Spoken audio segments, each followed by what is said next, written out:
Alright, so a couple weeks ago, I made an LPL preseason power ranking video. Absolutely everything in that turned out to be 100% accurate. The teams played exactly how I would play. They beat exactly the teams that I said they would beat.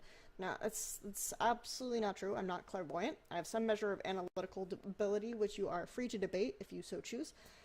But especially in a region with as many games as LPL, and now LCK, you can see that a lot in LCK as well. They're going to be more free to pick a bunch of different experimental compositions, try out some things that won't always work, and they'll lose games as a result of that. But I'm not going to use that as a major excuse. I have to rank teams on what they're able to show, and you can see within games, like, this strategic element they're doing well, this champion they're playing well, etc. But someone on my S.FM did ask me if I would go ahead and make a mid-season review of my power rankings and then extrapolate from there. I figured since I am not on the LL Esports power ranking board anymore, and the score I think is taking maybe a short break from their power rankings watch. As soon as I make this video, they're going to say, oh, we're doing power rankings again, please. But anyway, at the moment right now, there isn't really a conflict of interest for me to make my own video, do my own individual opinions, etc. I'm going to go ahead and go through the 12 teams. I'm going to try to make this much more brief than last time because I think it's easier to digest, and I'm just going to hit on points that are different, things that I didn't really understand. If you want to look at what I thought about the teams before, I will go ahead and link that in the comment section. 12 I now have as king. Before I had it as unlimited potential. What put king here is, of course, I expected them to play at second zero. I said, I don't care how this team does as long as they play the roster they're supposed to play. Well, they're not doing that in typical fashion. You just dash my dreams. I dreamed a dream in time gone by with, I think that Name looks a little bit like Anne Hathaway from Les Miserables, which is a little fitting. Of course, Name's playing worse, Korn's playing worse, Cola's playing worse, even Hue is playing worse. Like, the only person who isn't really playing worse than they did last split is Sync Dream, the support for Ganty, and Sync Dream was the worst support in LPL last split. Like, he can only really play Morgana. His Morgana's been pretty good, and actually his Alistar's been okay, but I feel like everyone else is just, maybe even Sync Dream, because he has such a low baseline, just not practicing or not caring, or the thing they said where they were more motivated. So my question is, why? Why are you in LPL?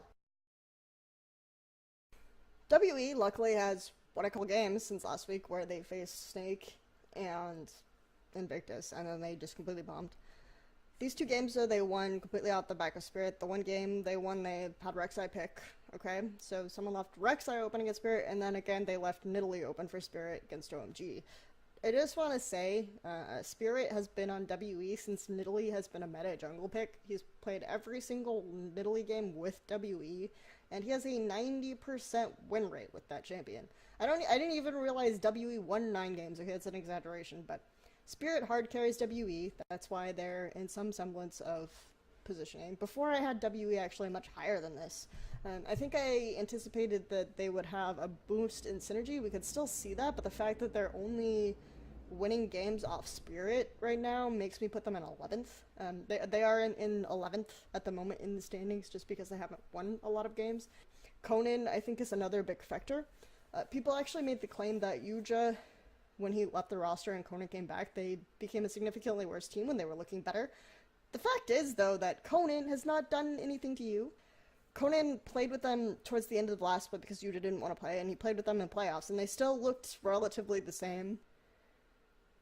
It's just that Conan just keeps getting caught. Like, this is a factor of Conan. He's not gonna, but he is good at mages, so he's been playing more Morgana. Nami is kind of coming back a little bit, so I'm excited to see that from him, and maybe WE can improve with there. Unlimited Potential has moved up 2 whole points in the rankings. The question about Unlimited Potential is they have won games against more impressive teams like LGD. LGD Gaming, I failed to anticipate the impact BYL's absence would have, and we'll get to that more later, but even with him back, they were splitting 1-1. So UP has gone up. I think a big factor here is that Hart is also very good at understanding the rotational play, like getting objectives even when the enemy team is ahead in gold and kills. I do fear that Unlimited Potential will have a lot of problems mechanically and just figuring out their mid lane position. Like, Unlimited Potential has moved up, but I don't really think my opinion of them has increased so much as my opinion of WE and King has completely bombed. One team that actually has moved up in my estimation is Master 3, which sits at number 9, which before they were at number 11. So that's kind of a big leap. I think Dade is playing more champions that are meta competently. You're seeing things like Vlad from him, things like Azir still. He used to play a little bit of Azir last split too, but just a willingness to play more often, and they just seem more cohesive as a team. They're still not... Actually, okay, I will say I'm pretty impressed with Condi. Like, I'm actually really impressed with Condi. I didn't expect to be this impressed with Condi. He's able to play these more aggressive junglers really well, and I feel like this split, he's been the carry of M3 so far, when before it was like Dade off and on and Love CD, and Condi might be able to provide some of this consistency that Master 3 was seriously lacking last time. SMLZ and Love CD are seeming to perform better as a duo win lane, even though they aren't that strong as a pair. Looper is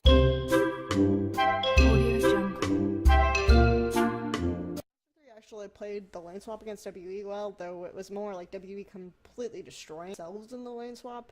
Still, pretty nice to see. I think tentatively I'm moving them up.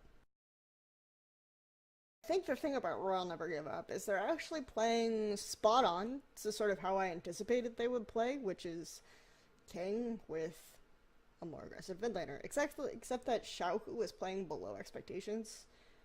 I already had a relatively low expectation set for Sjokz. I think that he played a lot of weird things and showed off his champion pool toward the end, and he looked particularly good on Game 2 because he was hard carrying them. I will say that I've been really hard on MLXG, and I don't think he deserves to have the most MVP points of anyone in the league right now, but he's playing much more like his old self, which was kind of a more creative early pathing, more aggressive, definitely get the bottom lane ahead, always be in the lanes, and he's going back to more comfortable picks, and he's stopped trying to play in Italy, he's stopped trying to play things that he doesn't really understand. He's done much better on the Gragas, questionable with his teamfight engagement, but I feel like we have a lot of jugglers like that in this league. Like, we've got Swift, MLXG, Insect, if you ever play, is just Amy for sure, but MLXG is definitely below Swift. Probably relatively on par with Amy. It's irrelevant, but you're seeing a lot more of that early game initiative out of RNG than you did out of King, so I think that does legitimately move them a little bit higher. This is a fall, a definite drop, and I have to justify this in some way. The reason why I have them so low is you can't put a team that hasn't really gotten any 2-0s or anything like that ahead of teams like Invictus Gaming, ahead of teams like Sjokz, especially since they've had a relatively easy couple of weeks in terms of their opponents. The issue with LGD right now is, first of all, the first week they didn't have PYL. The team actually really play without him, and the coach came out and said, you know, he's not going to be as good as he was, and we might be playing him before he's like fully practiced and ready to go, just so the team can play with PYL and play with their shot caller.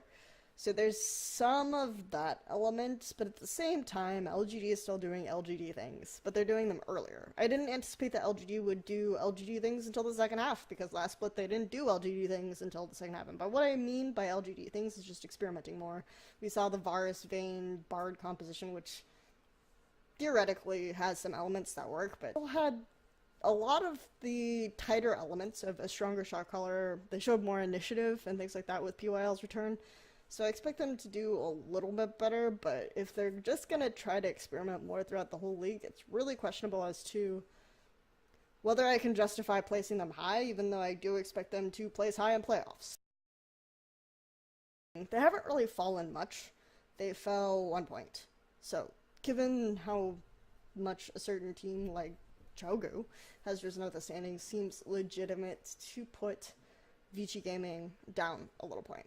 Especially since I think Vici Gaming is showing less of what I expected them to show, and there's a lot of question about Carry. Carry posted that he's not going to play for Vici Gaming anymore, he's looking at other options. I mean, this is familiar, right? We've heard this from Koro. But the question, it just shows a general internal struggle in the team. Dandy played top. Mata seems extremely demotivated in his AMA, and I think I'm not using these outside contexts to justify putting them a point lower. What I am using to justify putting them a point lower is that you can actually see it in their gameplay. They're really scattered. They're trying more team fighting stuff early on, and it's not working for them. They still are able to turn on that rotational play, but it's significantly less crisp. I feel like Mata's mechanics are not as strong as they looked last split. It seems like he's practicing less. Got up 3 places to number 5. The reason why OMG has shot up is because I had low expectations for them just in terms of being able to execute Cool and UZI the same way, given their preferred style of play. I think the difference is that you have 3 players sort of dedicated towards peeling for UZI, and the top laner and the jungle and support. Amazing, I knew it was going to be strong. Xiong and Review, it's about as expected, but Cool has adapted to this teamfighting situation, like readapted. He's best known for his assassins, and he's definitely played more during times when assassins were a big thing, but one of his best champions is actually Orianna. And Cool will always play for the assassination potential, even on those sorts of champions, but he'll position properly for it. I think that if you have 3 players dedicated to a peel, historically, like Royal Club teams built around UCI will always have the one person who kind of dies.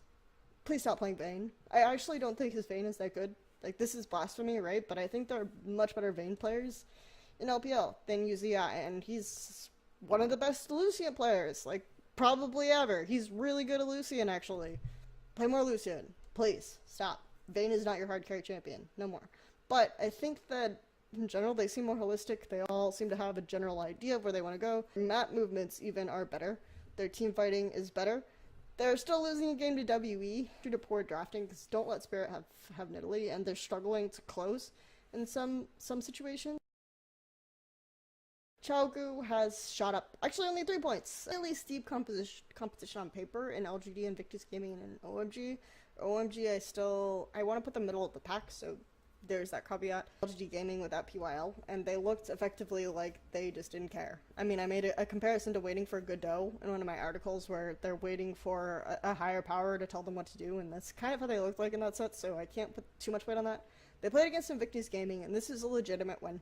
I think Invictus Gaming severely underestimated them because they built like really late scaling stuff, and it didn't work out for them. Chalgu, that's improved about them that I failed to anticipate is that with Swift playing more meta junglers, tankier junglers, like Sejuani, that can still benefit a lot from early kills because Cinderhulk is in meta, but also be unkillable because the problem with Swift in LSPL is he actually had the most S of anyone on his team. He would go in on these extremely aggressive champions. He would get everyone ahead, but he would take like all the kills, and then he would go on in these extremely aggressive champions, and sometimes they would fall behind because of that, or they would lose, or they looked less tight, and their team fighting wasn't as good because of it. But with him on Sejuani, he doesn't die. He just goes in. The team has really good follow-up. Their execution of their wombo combo chain CC is really strong. So as long as this meta continues to be persistent, Chalgu will do well. I wonder how they'll be affected when Cinderhulk falls out of meta after subsequent patches, because I do think it will see additional nerfs.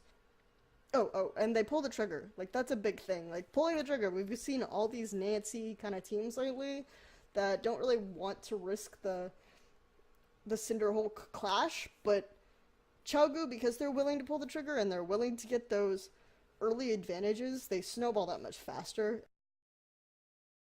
I moved up a point. The reason I moved Snake up a point is because they have won a lot of games. Unfortunately, also their competition, with the exception of Edward Gaming, has been really poor. They played WE, Unlimited Potential, and King. And they even had a convincing early game against an Edward Gaming, where they camp top lane, which I don't ever think is an effective strategy against Edward Gaming, to be honest, but they're looking good. Yu actually has made the comment that he's practicing other stuff because he doesn't think he can get better if he just continues to play the same things. He actually invoked Pawn. I think he's being very serious. I think this team... I mean, their approach to trying new things is actually much more proactive than I anticipated. They're still defaulting to sort of the team fighting, but they tried poke comps, they've tried making Beast the carry in some games, and Crystal has been more willing to play other stuff. So it's not just they play Martin when they need to play other stuff, like Crystal. And I think Crystal mechanically is still going to be better than Martin, especially if he learns to position himself properly. So I like where Snake is headed, and I think they deserve to be number 3 for now. I think that they will drop off a little bit, at least initially, so the next time, like in the next couple of weeks, we might see Snake lower after they face OMG and LGD. So why is Invictus Gaming number 2, even though Xiaogu 2-0'd them? Okay, VG Gaming, granted VG Gaming was playing carry top, but Invictus Gaming's drafting has been good. I think that their system is really solid right now, and some of the holes in it has been exposed. Zatai will actually kill you when he gets the chance. Like, he's really, really good at the 1v1 right now. Why he keeps feeding is because he does not anticipate the jungle pressure. But because of that, and I don't think they do this on purpose, I think this is just random Zatai shit, but mid lane rookie, bottom lane kid, they more or less get to free farm, and their late game team fighting is much more improved. They didn't show that against Xiaogu. The reason why I'm putting them over Xiaogu right now is because I think that Invictus Gaming has shown more diversity. They have the deep champion pools. We understand going into this, like the caveat with Swift's playstyle, some of the other issues with therein. It's possible we see Invictus Gaming drop and Xiaogu rise over time, but because of Invictus Gaming's track record, they placed 3rd. They are showing improvements in some of their roles, like it's their willingness to try new things. The one thing you want to point out is the top 3 teams from last split are actually the ones that seem more willing to experiment and try new things. Like, why is Edward Gaming in the top? They've been playing ridiculous rosters. They dropped a game to VG Gaming, but they've 2-0'd Snake. They've done well in the sets that they've played. They've shown that they can pull out Coral when they need to and just be like really good at understanding who to target. One thing that I've not really gone into any detail with is I think that Edward Gaming really understands their opponents in terms of where they put the carry pressure. They camped you really, really hard. Koro is really good at playing from behind. He's always good at really playing from behind. Amazing Jam by me haven't impressed me a lot on a consistent level, but you have 44 games and you were destroying people last split. You can afford to do this, and the fact that they have only really lost 1 game so far sort of speaks pretty highly of them. Competition going forward, I want to see if they play Koro against Invictus Gaming. This was the first time they'd ever played their main lineup against Snake, actually, so it shows that they've increased respect for Snake, I believe, and I hope that means that we'll see more of their main lineup against Invictus Gaming. I think that will be really interesting. Anyway, thank you for watching. We'll try to do this at the end of week 4. Any feedback would be appreciated. Thanks. So, we're doing Power Rankings again, please.